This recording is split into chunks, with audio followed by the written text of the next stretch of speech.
बार के ना करवा चौथ पे थोड़ा सा गड़बड़ हुआ मेरे साथ, पर अभी तक तो सब कुछ अच्छा है, भगवान करे अच्छा ही रहे। तो आगे बताऊंगी आप लोग को ब्लॉग में। फ़िलहाल अभी यहाँ पे मैं दिखा रही हूँ कि चूरमा के लड्डू मैंने प्रीवियस ब्लॉग में आपको दिखाया था, मैं बना ली थी। उसके बाद मैं आ गई थी करवा भरने, क्योंकि मैं नमक छूने से पहले जो भी मीठा चीज़ होता है ना उसको बना के और करवा भर लेती हूँ। तो सबसे पहले मैंने इसमें डाला है चूरमा के 2 लड्डू, क्योंकि 5 मीठा होना चाहिए, और 1 कलाकंद डाल दी थी मैं, और 2 चमचम। तो कलाकंद हस्बैंड जी अपने पसंद का लेके आए थे और चमचम हम सभी के पसंद का लेके आए थे। तो इसलिए मैं पूरे 5 मीठा इस तरह से इसमें डल जाएंगे। और जो फ्रूट्स हैं ना वो 5 फ्रूट्स डल नहीं पाते हैं, तो मैं क्या करती हूँ, एक ताज़ा फ्रूट जो भी होता है वो डाल देती हूँ। जैसे कि अभी मैं अनार डाल दूँगी और साथ में ड्राई फ्रूट्स। और ये यहाँ पे मैं पूड़ी और खीर जो बनाती हूँ वो भी थोड़ा सा डाल देती हूँ इस करवा में, मतलब मैं भर देती हूँ। और करवा को मैं सबसे पहले क्या करती हूँ, कलावा बांधती हूँ उसमें, और साथ में स्वास्तिक बना करके उसके बाद फिर मैं इसमें करवा को भरती हूँ। साथ में गंगा जल डाल देती हूँ थोड़ा सा, और यहाँ पे फ्रूट्स डाल दूँगी। तो भर गया मेरा करवा। और अब इसमें मैं ऊपर से रख देती हूँ शक्कर और 5 का सिक्का, जो कि किसी भी अपने से बड़े को या अपनी ननंद को दिया जाता है। तो बस मैं यहाँ पे इसको तैयार करके रख दूँगी इस तरह से। और चौकी मेरी मैं तैयारी कर ली थी, आप लोगों को मैंने दिखाया था। और साथ के साथ यहाँ पे करवा भी मैं भर के रख दी थी, और यहाँ पे दूध वाला भी करवा मैंने भर दिया है। तो बस पूजा की अब तैयारी करनी है। तो यहाँ पे पहले मैं फटाफट से प्रणाम करूँगी, और उसके बाद मैं चलूँगी नमक वाले जितने आइटम है उनको बनाऊँगी, क्योंकि मैं नमक का जो भी आइटम होता है ना वो पूजा की चौकी से नहीं छोड़ती हूँ। तो यहाँ पे मैं बना रही हूँ दही बड़ा। और इस दही बड़ा के जो उड़द दाल है ना, आज मेरे हस्बैंड जी भी थोड़ा सा हेल्प किए। तो जाने से पहले, ऑफिस जाने से पहले शाम में मैंने कहा उड़द दाल बस पीस दो, तो वो मिक्सर में ग्राइंड कर दिए थे। तो बढ़िया अच्छे से पिस गया है। और इसमें मैं डाल दी हूँ थोड़ी सी हल्दी, मिर्ची और नमक, जीरा और काली मिर्च, और इसको अच्छे से फेंट लूँगी। और यहाँ पे मैं बड़े के लिए जो रिफाइंड तेल मैं ली हूँ ना, उसी में से मैं थोड़ा सा तेल लेके इधर कर दूँगी सब्जी को, मतलब मैं तड़का डाल दूँगी। तो जितने भी खड़े मसाले हैं ना, बेसिक मसाले, उन्हीं को डाल के तेल में, और मसाले मैं डाल दूँगी। तो मसालों में मैंने क्या किया है, टमाटर लिया है, लहसुन प्याज मैं नहीं डालती हूँ आज के खाने में। और इसमें मैं डाल दी हूँ बस टमाटर, अदरक, फल्ली, थोड़े से काजू और थोड़ा सा नारियल, और बाकी धनिया, जीरा, काली मिर्च, जो भी गरम मसाले आपको डालने हैं वो डाल लेती हूँ। और ढेर सारा टमाटर डाल के इसका पेस्ट बना करके मैं इसको अच्छे से भून लूँगी। और ये इतनी अच्छी लगती है ना सब्ज़ी, इसमें बिल्कुल लहसुन प्याज को आप मिसे नहीं कर सकते हैं। ये देखो, मतलब अच्छी खासी ग्रेवी तैयार हो जाती है फल्ली और काजू नारियल की वजह से। और स्वाद तो खैर रहता ही है, और इसका स्वाद ना थोड़ा सा रिच आता है, मतलब रिच रहता है, ऐसा नहीं कि बिल्कुल वो एकदम गरम मसाले वाली सब्ज़ी उस तरह से नहीं होता है। तो बढ़िया यहाँ पे मसाले भून रहे हैं, तब तक मैं यहाँ पे बड़े भी साथ के साथ बनाते जाऊँगी। तो बड़ों को मैं सारे मसाले डाल के अच्छी तरह से फेंट लूँगी। और मैं ना इसको फेंटती हूँ जब ना, तो बड़े को, तो ये अच्छे से फिट गया है कि नहीं वो कैसे पता चलता है। उसको फेंटने के बाद ना मैं जो थोड़ा सा पेस्ट है, बैटर, उसको मैं पानी में डालती हूँ। तो अगर वो पानी में जाके नीचे बैठ जाता है तो मतलब कि बड़े अभी अच्छे से नहीं फिटे हैं। तो मैं ऊपर अगर आ जाता है, तैरते रहता है, तो समझ लो कि वो अच्छी तरह से फिट गए हैं। अगर नीचे है तो थोड़ा सा पानी डाल के उसको और अच्छी तरह से फेंटिए। तो इसमें कोई भी सोडा आपको डालने की ज़रूरत नहीं होती है। तो यहाँ पे मैं भी थोड़ा सा पानी डाली, क्योंकि मुझे पेस्ट थोड़ा सा गाढ़ा लग रहा था। बहुत ज़्यादा गाढ़ा रहने से भी ना जो बड़े हैं वो बिल्कुल हार्ड बनते हैं। ये देखो, इस तरह से मेरा ये बिल्कुल फ्लोट कर रहा है, तो मतलब ये बहुत ही अच्छे फिट गए हैं। तो अब इनको मैं छोटे छोटे से बनाऊंगी। मैं बिल्कुल ना तो दही बड़े का शेप दे रही हूँ, ना ही हमारे में जो फुलौरा बोलते हैं वो भी नहीं बना रही।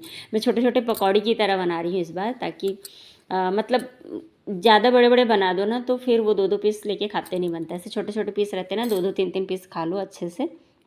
तो मैं बस इतना ही बनाऊंगी, क्योंकि मेरी तबीयत हो गई थी थोड़ी सी, बहुत ज़्यादा, मतलब थोड़ी सी नहीं, बहुत ज़्यादा ख़राब हो गई थी। क्योंकि मुझे एक दिन पहले से ही सिर में दर्द हो रहा था, जिसकी वजह से ना मुझे बहुत दिक्कत होता है। फिर कोई भी काम करो ना तो मन नहीं लगता है। पर हाँ, ये था कि त्यौहार है तो करना भी होता है।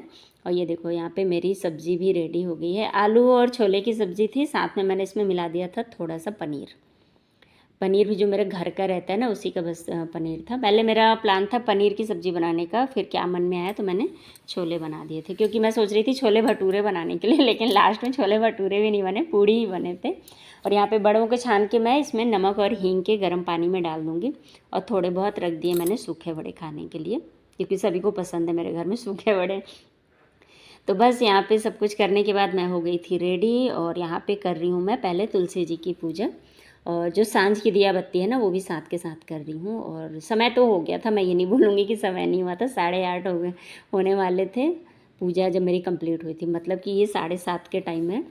और हस्बैंड जी का वेट कर रही थी एक्चुअली, मैं सही बताऊँ तो, और तबीयत ठीक नहीं है ना, तो इसलिए मैं ज़्यादा तैयार नहीं हुई थी, और कुछ इस तरह का लुक था। यहाँ पे बेटा थोड़ा सा फ़ोटो वोटो शूट कर रहा था।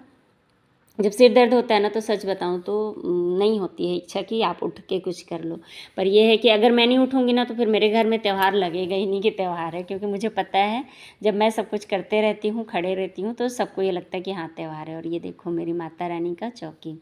तो करवा माता को मैंने चुन्नी उड़ा दिया था, और दुर्गा माता के लिए तो मैं नया ड्रेस लेके आई थी, और गणेश जी के लिए भी, और बहुत ही सुंदर येलो कलर का ड्रेस था, तो आज के ही दिन के लिए मैंने रखा था। तो गणेश जी और दुर्गा जी बिल्कुल मैचिंग मैचिंग दिख रहे थे। और यहाँ पे हो गया मेरा चौकी रेडी, और हम लोग यहाँ पे कर लिए थे पूजा। और पूजा जो है ना, वो मेरे हस्बैंड जी करेंगे, कथा वो मतलब पढ़ देंगे, तो मैं सुन लूँगी।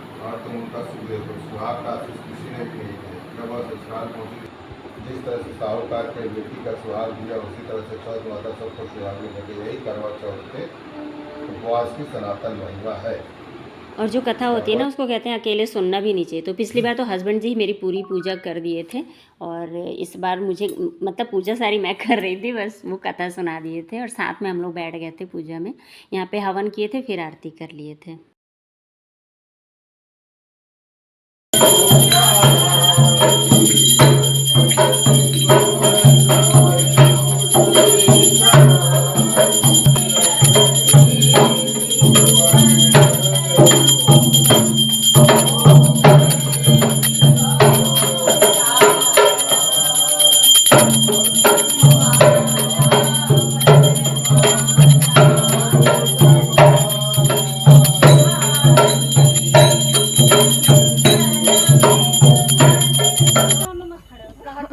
चांद गायब हो जाएगा।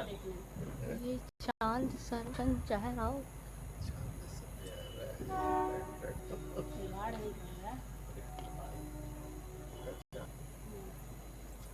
तुम नहीं दिख रहे, उधर इधर देखो, इधर, अरे इधर आओ, इधर इधर उजाले। हट जाओ। देखो पीछे से वीडियो बना रहा हूँ मैं।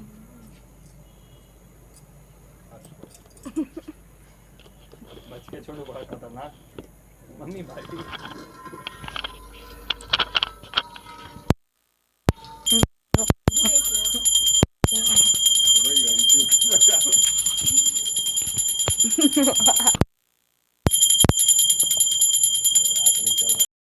बनाना है इसका।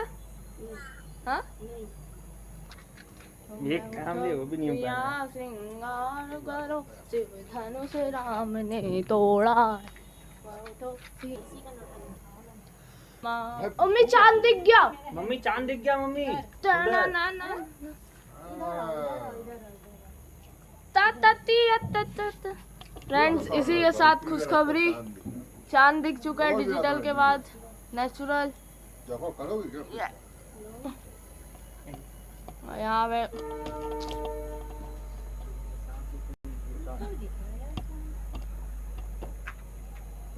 आर्टिफिशियल चांद तो नहीं निकाल दिया बिलासपुर।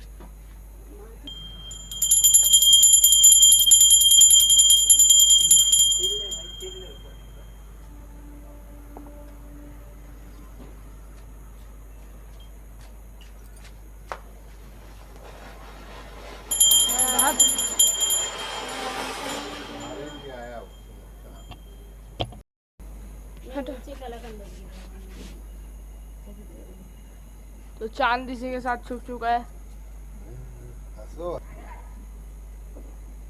पानी पिलाओ मम्मी।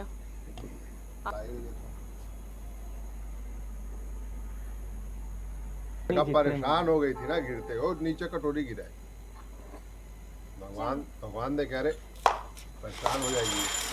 बराबर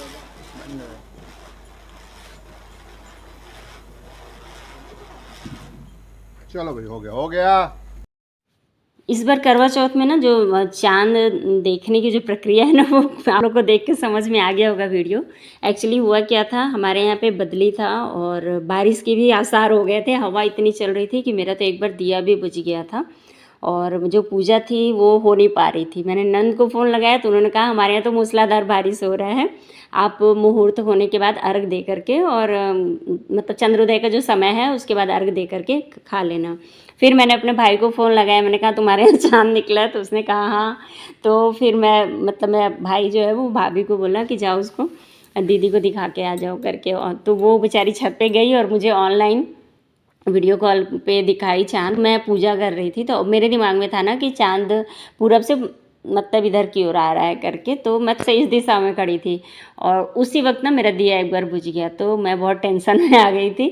तो जब चाँद इधर दिखा ना तो फिर हस्बैंड जी बोल भी रहे थे देखो चाँद इसीलिए आया ताकि तुम्हारा कुछ बुरा नहीं होगा, तुम टेंशन मत लो करके।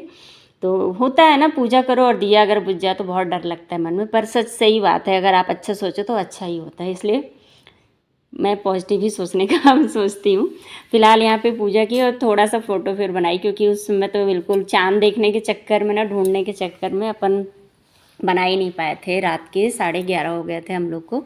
और यहाँ पे फिर हम लोग क्या, बच्चे खाना पूरा सर्व किए थे, दही बड़ा, जीरा राइस और खीर पूड़ी, चूरमा के लड्डू। और मैं यहाँ पे तब तक चेंज करके आई थी क्योंकि सिर दुख रहा था ना, तो कुछ भी पहन के रहा नहीं जा रहा था, इसलिए मैं ज़्यादा हैवी ज्वेलरी वगैरह भी नहीं पहनी थी। और देखो हस्बैंड जी ना सिंदूर मुझे इतना भयानक लगाते हैं क्या बताऊँ। उनको बोलती हूँ पतला से लगाया करो, पर वो अपने पूरे अंगूठे से लगा देते हैं तो बहुत ही ज़्यादा फैल जाता है। खैर यहाँ पे अभी हम लोग सोने आ गए थे खा पी के, क्योंकि तबीयत मेरी ठीक नहीं थी। तो यहाँ पे मैं गुलाब जल से पहले फेस को साफ़ कर लूँगी, क्योंकि बोलते हैं ना चेहरा नहीं धोते हैं। तो अब बस, और इन सब बातों में ना मैं तो बताना ही भूल गई थी कि मैं बहुत अच्छा सा एक जूड़ा बनाई थी। तो फिर मैं रात के सोते वक्त फिर उसका वीडियो शूट कर रही थी कि इस तरह से था, क्योंकि अब मैं सोने जा रही थी ना तो मुझे खोलना था। तब फिर मुझे याद आया कि मैंने तो जूड़े का वीडियो ही नहीं बनाया था। तो चलिए दोस्तों, इस तरह से मेरा बीता करवा चौथ, और आप सभी को हैप्पी करवा चौथ। भगवान सबके सुहाग को बना के रखे हमेशा। चलिए फिर मिलूँगी नए वीडियो में, तब तक के लिए बाय बाय, अपना ख्याल रखिए, गुड नाइट।